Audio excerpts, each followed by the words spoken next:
Now let's talk about variables and how they can be useful to us.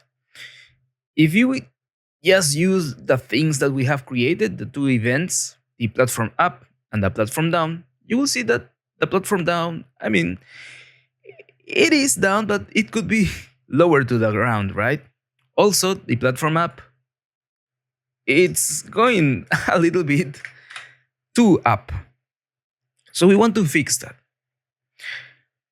You could try to get the location, the correct location, but by here modifying this value and seeing, oh, okay, this is the value that I need, maybe 165.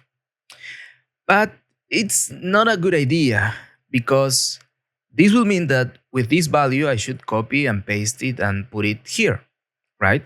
But what happens if I want to use this in another ledge? For example, I want to get my platform and I will drag another instance here and I put it as platform app. Then what happens now, right? Would I need to create a new blueprint? Well, no. What we need to do is tie the movement of our platform to a variable, which, as we talked before, and let's go back to the blueprint editor, we can find here. We have said that variables are like little boxes with a name. So let's create one. The name will be platform app C location. And in a minute, we will talk about variable names. For now, let's just call it like this. And this box, it has the name. And we need to define what kind of information I want to save here. We have already talked about the different types of variables. Basically, this is true or false, numbers, texts, and not only one number, but in the case of a vector, three numbers, rotator also three numbers, and in this case, three vectors. Well, two vectors and one rotator. Now, what we need is to set up this value. You could use a vector if you also want to change the x and y location. But in my case, I only want to change this value. So I will choose float. With this, I will just again drag and drop it here. It's going to ask me if I want to get or if I want to set this value. I want to get the information inside this box. So let's just get it.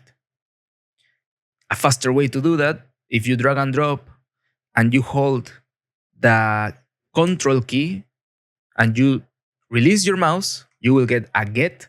And if you hold the alt key, you will get a set.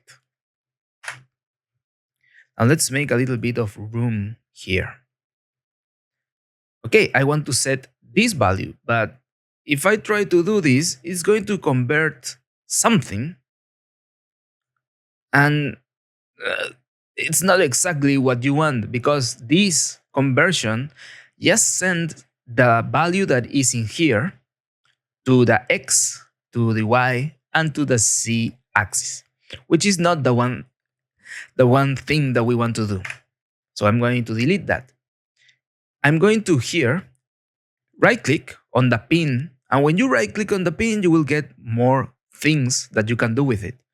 In this case, I can split it.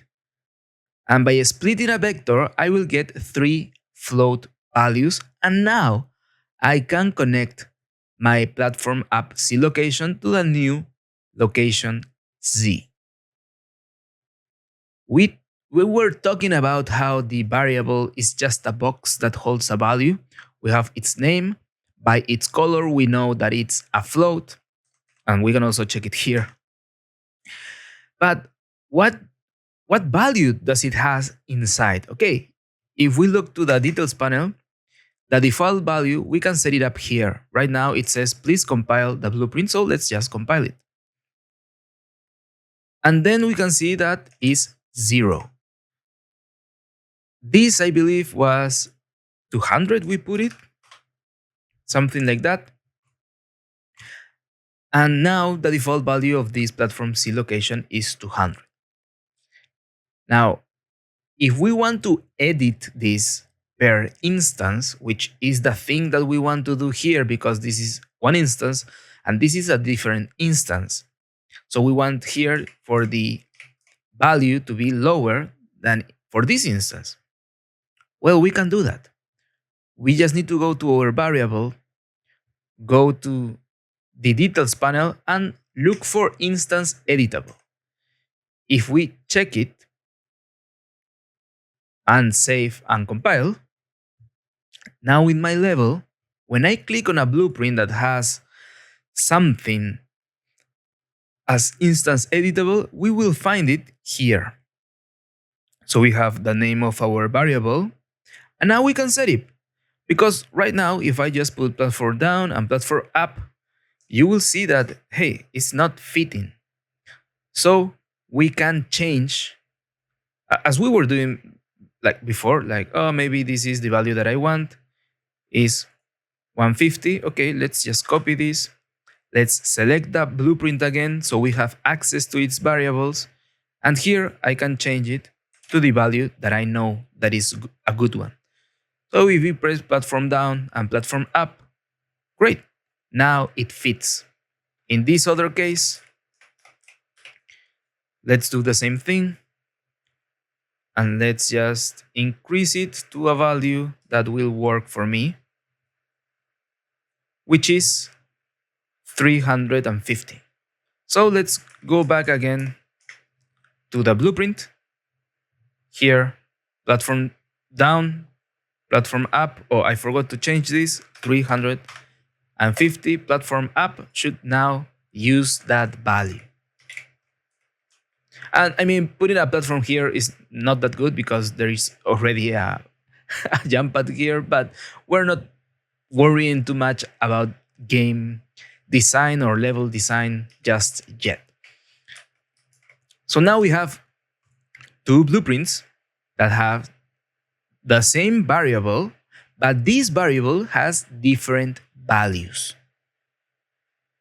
And that means that whenever we use the platform app, we can get different functionality, even though it is the same blueprint with the same logic. So we can reuse a lot of things.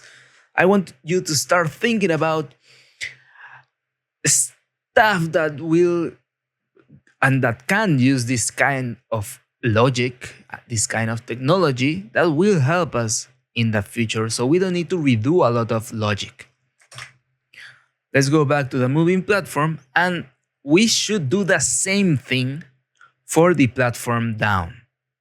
So yeah, as you know it, pause the video, do it on your own, and let me know how it went. And here's what you should have. Again, it's pretty easy, it's pretty simple so far, and that's how I want you to learn because it is not hard. It's just a lot of information. Now, this variable will have a name, down C location, and a value. We can tweak that value. I was playing around with it, and I think that a good value should be something like this, like barely visible, not not exactly zero, because as you can see, you will get this artifact where two surfaces are at the same location. So we want to avoid that.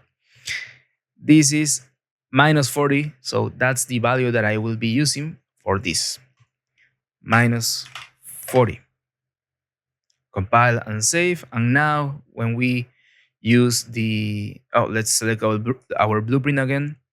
When we use the platform up and down, it will go here, and here also our platform down will use the value that is inside the blueprint, because this is the main class, the class that holds all the components, all the properties, all the functionality.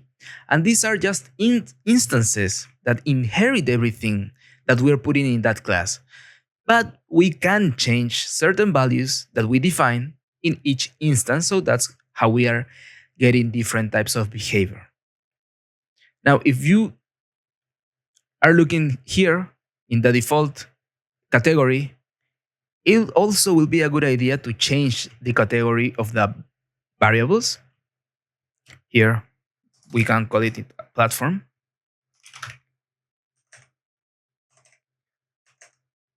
So now, if we save and compile, we will have a platform category here. So we just need to move all the other variable to the category. And after we created a category, it will be on the dropdown. Now, I told you that we were going to talk a little bit about variable names. And I want to give you a great tip. Here, I could have called it just something like this, like, oh, this will be app C location, right? It will work. If I go here, I need to compile, otherwise it won't get reflected here. If I created this, okay, I understand this is my app C location. But if I'm working with someone else, will they understand what I mean by this? I don't think so. They will need to ask you. We want to minimize those type of issues. So that's why I am recommending you to always have a very descriptive variable name.